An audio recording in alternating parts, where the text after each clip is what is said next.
आप सभी को नमस्कार। मैं हूं प्रकाश और आज हम लोग चर्चा करेंगे बाबा साहेब अम्बेडकर के बारे में। डॉक्टर भीमराव अम्बेडकर की आज जयंती है। आप सभी लोगों को बहुत बहुत शुभकामनाएं, मंगल कामनाएं।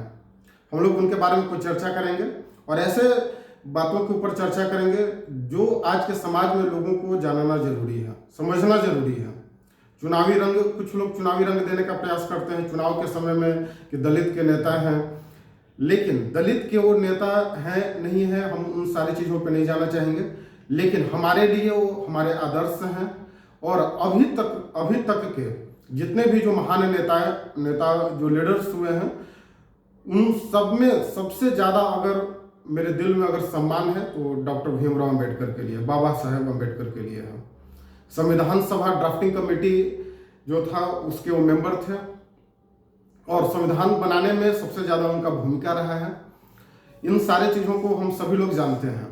लेकिन आज के समय में बाबा साहेब को जिस तरह से एक दलित का नेता बताया जाता है और दलितों का जो वोट बैंक है, तो कुछ लोग उसको कैप्चर करने का प्रयास करते हैं।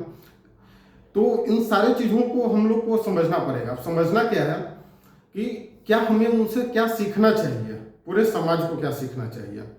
एक प्रसिद्ध एक लेखक है, विदेशी लेखक, वो 1938 में जब बाबा साहब अम्बेडकर के जब रूम में जाते हैं तो उस समय उनके पास 8000 बुक था उनके रूम में, 8000 बुक्स। और 1956 में जब उनका मृत्यु हुआ उस समय उनके घर में, उनके कमरे में 35,000 बुक था। तो इस तरह ये चीज हम लोग को समझना पड़ेगा। ये चीज बहुत कम लोग जो वोट बैंक जो लेने का प्रयास करते हैं दलितों का, या जो दलितों का नेता मानते हैं और दलितों का वोट बैंक लेने का प्रयास करते हैं, तो ये चीज समझना पड़ेगा कि वो सबसे ज्यादा बुक पढ़ते थे। और यहाँ से प्रेरणा लेना होगा कि हमें भी पढ़ाई को अपने जीवन का एक हिस्सा बनाना होगा। और जब तक हम लोग पढ़ाई नहीं करेंगे तब तक हमारा जो एक तरह से एम्पावरमेंट है वो नहीं, हमारे पास शक्ति नहीं होगा, हमारे पास पावर नहीं होगा, हम लोग जागरूक नहीं बनेंगे और समाज हमारा शोषण करते रहेगा। इस चीज को समझना पड़ेगा। दूसरी चीज, वो मेडिटेशन करते थे। उन्होंने अंतिम समय बौद्ध धर्म को अपनाया, मेडिटेशन करते थे, ध्यान साधना करते थे। तो ये दो चीज सबसे ज्यादा जो उनकी बातें जो थी वो मुझे अच्छी लगी है कि ये चीज सीखना पड़ेगा। ध्यान साधना, मेडिटेशन करते थे और वो बुक पढ़ते थे। और उस समय जब संविधान सभा में मुझे लगता है कि सबसे ज्यादा अगर कोई पढ़ा लिखा इंसान था तो वो बाबा साहेब थे, सबसे ज्यादा। अगर हम बात करें कोलंबिया यूनिवर्सिटी, जो लंदन स्कूल ऑफ इकोनॉमिक्स, वहां पे भी आज उनकी प्रतिमा लगी हुई है, जो विश्व में सबसे बेस्ट यूनिवर्सिटी है। उन्होंने भी माना है कि अभी तक का सबसे best student doctor Bhimrao Ambedkar थे। तो वो केवल दलितों के नेता नहीं थे, आज तक के, अभी तक के समाज में पूरे भारत के लिए सबसे महान नेता अगर कोई है तो डॉक्टर भीमराव अम्बेडकर है, बाबा साहेब अम्बेडकर है। तो जो लोग उन्हें दलितों का नेता कहते हैं तो ये गलती न करें। और जो चुनावी रंग देने का प्रयास करते हैं, तो सबसे एक मेन चीज समझना है कि जो आज के समय में जातीय जो मानसिकता है थोड़ा सा बढ़ रहा है ज्यादा। लेकिन देखिए, जब तक एक अच्छा समाज का निर्माण कब होगा, जब तक सारे जो एक डाइवर्सिटी है, जो विविधता है, जो अलग अलग जाति से लोग आते हैं, ये जब जात पात जब तक खत्म नहीं होगा तब तक एक अच्छा समाज का निर्माण नहीं होगा। अगर हमें एक अच्छा भारत बनाना है, भारत विश्व गुरु जो हम लोग कल्पना करते हैं 2047 तक, तो उस समय पूरी मतलब इगलिटेरियन सोसाइटी होना चाहिए। मतलब ऐसा समाज जहाँ पे समानता हो, जहाँ पे कोई भेदभाव ना हो। इस चीज को समझना पड़ेगा। और उसके लिए, उस भेदभाव को खत्म करने के लिए बाबा साहेब अम्बेडकर ने अपने जीवन को खपाया और समाज में जो सो कॉल्ड जो दलित जो लोग हैं, जो एक कॉन्स्टिट्यूशन में जो इक्वलिटी मिला, जो फ्रीडम मिला, जो right to speech and expression, ये सब उनके वजह से है। लेकिन अब थोड़ा सा हम लोग और हिस्टोरिकल पॉइंट ऑफ व्यू से देखते हैं, समझने का प्रयास करते हैं कि जो बाबा साहेब अम्बेडकर थे, आज के समय में जो पुअर पीपल है, जो गरीब लोग हैं, या जो सो कॉल्ड जो दलित लोग हैं, उनका जो हालात है, ऐसा हालात बाबा साहेब अम्बेडकर का नहीं था। वो एक सूबेदार के बेटे थे और सूबेदार जो समय सेना में एक कमीशन का पद होता था, जो एक बड़ा पद होता था, उसके बेटे थे। और आज के समय में जो दलित लोग हैं या जो मतलब गरीब जो है, वो सभी जाति में है। ऐसा नहीं है कि केवल एक जाति में ही गरीब है। हाँ, ये हम बोल सकते हैं कि किसी जाति में ज़्यादा गरीबी है, लेकिन ऐसा नहीं है कि मतलब हर कास्ट में गरीबी है और कुछ कास्ट में ज़्यादा है, कुछ में कम है। दलित में भी कुछ पैसे वाले हैं। तो आज के समय में क्या है कि इकोनॉमिक पॉइंट ऑफ व्यू से भेदभाव होता है समाज में। अब जातीय पॉइंट ऑफ व्यू से नहीं होता है, कास्ट पॉइंट ऑफ व्यू से भेदभाव नहीं होता। इस चीज़ को समझना पड़ेगा। आज अगर आपके पास पैसा नहीं, आज भी भेदभाव होता है। आज आप कहीं पे जाए, आप ट्रेन में जाए, जो फर्स्ट एसी में जो ट्रेवल कर रहा है, जो एक जनरल बॉगी में ट्रेवल कर रहा है, तो क्या ये भेदभाव नहीं है? ऑब्वियस सी बात है भेदभाव। लेकिन जिसके पास पैसा है वो फर्स्ट क्लास एसी में ट्रेवल कर सकता है, जिसके पास पैसा नहीं है तो हर वहाँ पे कास्ट नहीं देखा जाता है। आज के समय में हमारा जो संविधान है ये सबसे बेहतर है। ये लोगों को इक्वलिटी, समाज में समानता प्रदान कर रहा है। लेकिन आज भी भेदभाव हो रहा है, वो इकोनॉमिक पॉइंट ऑफ व्यू से। तो जब तक हमारा इकोनॉमिक पॉइंट ऑफ व्यू से जब तक हम लोग अपना डेवलपमेंट नहीं करेंगे, हमारा प्रोग्रेस नहीं होगा, तब तक एक बेहतर समाज नहीं बनेगा। और जो दलित कार्ड जो खेलते हैं, जो कुछ लोग दलित दलित, तो उनको इकोनॉमिक प्रॉस्पेरिटी उनको देना होगा। आर्थिक रूप से जब तक वो समृद्ध नहीं होंगे तो केवल भीमराव बाबा साहब अम्बेडकर की प्रतिमा का पूजा करने से और जयंती मनाने से उनका डेवलपमेंट नहीं होगा। इस बात पर सोचना होगा कि उनका इकोनॉमिक डेवलपमेंट कैसे हो। पहले जाति के आधार पर मंदिरों में भेदभाव होता था, कि आज नहीं होता है। आज भी मंदिरों में भेदभाव होता है। अब आप बोलेंगे कैसे? तो इकोनॉमिक पॉइंट ऑफ व्यू से होता है, आर्थिक रूप से। आज वीआईपी दर्शन अलग होते हैं, जनरल दर्शन अलग होता है। 200 दीजिए तो अलग दर्शन, अलग लाइन में आपको लगाया जाता है। और जो ज़्यादा अगर डोनेशन दीजिएगा तो और सीधे एकदम भगवान के पास दर्शन कराया जाता है। तो ये भी तो एक तरह से डिस्क्रिमिनेशन हो रहा है समाज में। आई होप आप समझ रहे होंगे चीज़ों को। ऐसा नहीं है कि मैं किसी धर्म विशेष या जाति विशेष के खिलाफ बोल रहा हूँ या समर्थन में बोल रहा हूँ, लेकिन इस चीज़ को समझना पड़ेगा। आज केवल और केवल अगर भेदभाव है समाज में तो जातीय नहीं, वो इकोनॉमिक पॉइंट ऑफ व्यू से है। और हम लोगों को इकोनॉमिक पॉइंट ऑफ व्यू से हमारा उन्नति होना चाहिए, हमारा प्रोग्रेस होना चाहिए। और जो लोग दलितों के जो नेता जो बने हुए हैं, जो दलितों के सो कॉल्ड जो लीडर हैं, उनके डेवलपमेंट की बात करते हैं, तो उनका इकोनॉमिक प्रॉस्पेरिटी कैसे हो, उनका इकोनॉमिक वो पैसा उनके पास कैसे है ना, इस पे काम करना। वो शिक्षा तो कैसे मिले। बाबा साहब अम्बेडकर के पास 35,000 बुक था। वो तो कितना पढ़ाई करते थे, उस समय के सबसे ज़्यादा पढ़े लिखे नेता थे। Columbia University, London School of Economics, वहाँ पे भी आज उनकी प्रतिमा लगा हुआ है, लाइब्रेरी। तो उस चीज़ पे कितना फोकस किया जा रहा है, शिक्षा के ऊपर कितना फोकस किया जा रहा है। आज गवर्नमेंट स्कूल्स का क्या हालत है।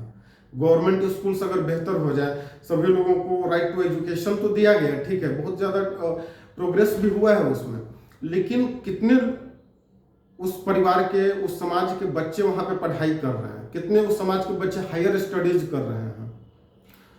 केवल रिजर्वेशन देने तक सीमित नहीं है। रिजर्वेशन देने से क्या होता है कि उस समाज के जो अमीर बच्चे हैं उन्हीं को रिजर्वेशन का फायदा हो रहा है। लेकिन जो एकदम जो गरीब जो है, जो जिनके पास पैसे नहीं हैं, आप हॉस्पिटल में देखिए, हॉस्पिटल में भी आज भेदभाव होता है।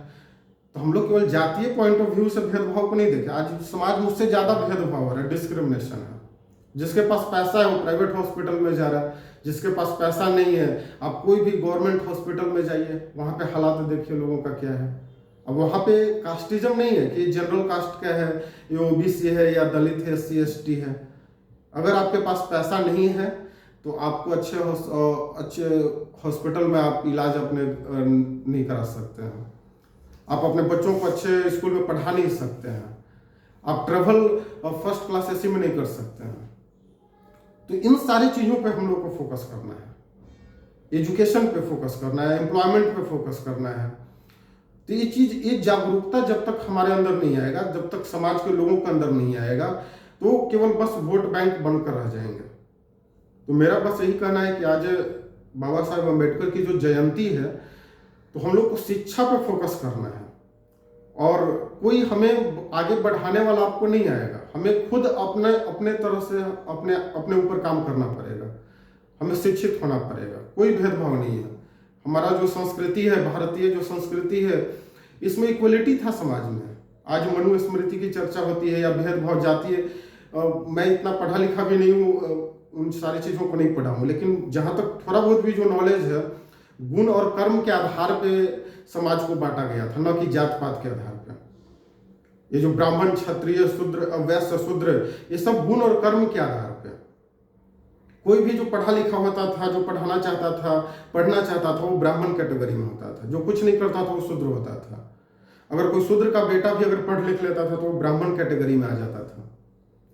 हमारे यहाँ संत रविदास को भी संत माना है भारतीय, वाल्मीकि, ये सब दलित लोग थे, लेकिन उनको भी भारतीय संस्कृति ने संत माना है। लेकिन बीच के समय में थोड़ा बहुत कुछ जो सो कॉल्ड ब्राह्मण थे या कुछ लोगों ने इसको एक जातीय रूप दिया और इतना ज़्यादा भेदभाव हुआ कि समाज में इन सारे चीज़ों को मतलब काफ़ी ज़्यादा बढ़ावा दिया गया। और एक तरह से सोशल लेवल कुरीति के रूप में जो जात पात भेदभाव, पहले के आज समाज में आप शादी देखिए, गांव में हम अपने शादी में देखते हैं तो हर समाज का लोगों का भागीदारी होता है शादी में। एक ढोल बजाने के लिए भी एक महिला आती थी, हम अपने शादी में याद है, एक ढोल बजाने के लिए महिला जो आती थी तो वो एक दलित परिवार से थी। तो पहले उसका पूजा किया जाता था, वो ढोलक का पूजा किया जाता था, पैसा चढ़ाया जाता था, तब मतलब हर कास्ट के लोगों का कुछ न कुछ योगदान होता था, उसके बिना आपका शादी नहीं होगा। तो कैसे हम कह सकते हैं कि समाज में जातीय भेदभाव है? लेकिन कुछ लोगों के द्वारा ये बीच का जो समय था, जो टाइम पीरियड था, उसमें काफ़ी ज़्यादा ये बढ़ा है। तो हमें आज के समय में ये संकल्प लेना चाहिए, इस पर फोकस करना चाहिए कि एक अच्छा समाज का निर्माण हो। और एक अच्छा समाज का निर्माण हो तभी होगा जब समाज में कोई भेदभाव नहीं होगा। इस मानसिकता को बदलना होगा कि हम अपर कास्ट से हैं, स्वर्ण जाति से हैं, कोई लोअर कास्ट से है, निचली जाति से है। इस मानसिकता से ऊपर उठना होगा। समाज में अब केवल और केवल आर्थिक रूप से अगर आप संपन्न हैं तो कोई भेदभाव नहीं है। अगर कोई दलित भी है, बहुत पैसे वाला है, कोई लीडर है, तो उसके यहाँ भी सभी लोग जाके भोजन करते हैं। और वही दलित अगर गांव में अगर गरीब है तो उसके यहाँ कोई भोजन नहीं करता है जाकर, कि नहीं दलित है। तो इस चीज को समझना पड़ेगा हम लोगों को, और इसके लिए काम करना पड़ेगा। क्योंकि अगर आप इस तरह का अगर समाज को बांटने का प्रयास कीजिएगा, अगर धर्म के आधार पर, जाति के आधार पर, तो आपको भी तो उसी समाज में रहना है। तो इस चीज पर फोकस करना है कि एक बेहतर समाज बने जहाँ पे कोई भेदभाव ना हो, एक ऐसा संगठन बने जहाँ पे कोई भेदभाव ना हो, जहाँ पे हर जाति के लोग, हर धर्म के लोग एक साथ मिल के बैठें और एक अच्छा समाज कैसे बने इसके ऊपर काम करें। और सबसे मेन जो इकोनॉमिक पॉइंट ऑफ व्यू से कैसे लोगों का डेवलपमेंट हो, जहाँ पे एक बेहतर शिक्षा मिले, बेहतर स्वास्थ्य मिले लोगों का। आज भी जो सो कॉल्ड जो दलित लोग हैं, जिन्हें दलित बोला जाता है, या जो मतलब इस तरह से जो लोअर कास्ट अपर कास्ट, अभी भी बहुत गरीबी है समाज में। लेकिन जो वोट बैंक बस केवल वोट के समय में जो लीडर्स हैं उनके बने हुए, उनका तो जीवन बेहतर है, लेकिन जो उस समाज के लोग हैं अभी भी उनके बच्चों का जीवन बेहतर नहीं है। अभी भी उनके बच्चों को अच्छा शिक्षा नहीं मिल रहा है, अच्छे हॉस्पिटल में उनका इलाज नहीं हो रहा है। अधिकार तो कहने के लिए मिल गया है। तो इन सारी चीज़ों पे सोचना चाहिए। और मेरा कोई पॉइंट ऑफ व्यू नहीं है कि किसी धर्म, किसी जाति के बारे में हम गलत बोले। हमारा एक ही पॉइंट ऑफ व्यू है कि एक हमारा अच्छा समाज बने जहाँ पे कोई भेदभाव ना हो, जहाँ पे सभी लोग एक साथ मिल के रहें, खुशहाली, सभी लोग एक दूसरे का सहयोग करें और कोई किसी से ईर्ष्या ना करे। ठीक है, तो आज आप सभी को बहुत बहुत धन्यवाद। एक बार फिर से बाबा साहब अम्बेडकर की जो जयंती है उनको याद करें और शिक्षा के ऊपर फोकस करें। अपना उन्नति कैसे हो, बौद्ध धर्म को अपनाए थे। अपना बौद्ध धर्म का ये कहना है कि अपना जो रास्ता है खुद बनाना है, अपो दीपो भव, अपना दीपक है ना स्वयं बने। इस चीज़ पर फोकस करना है। आप सभी को बहुत बहुत धन्यवाद।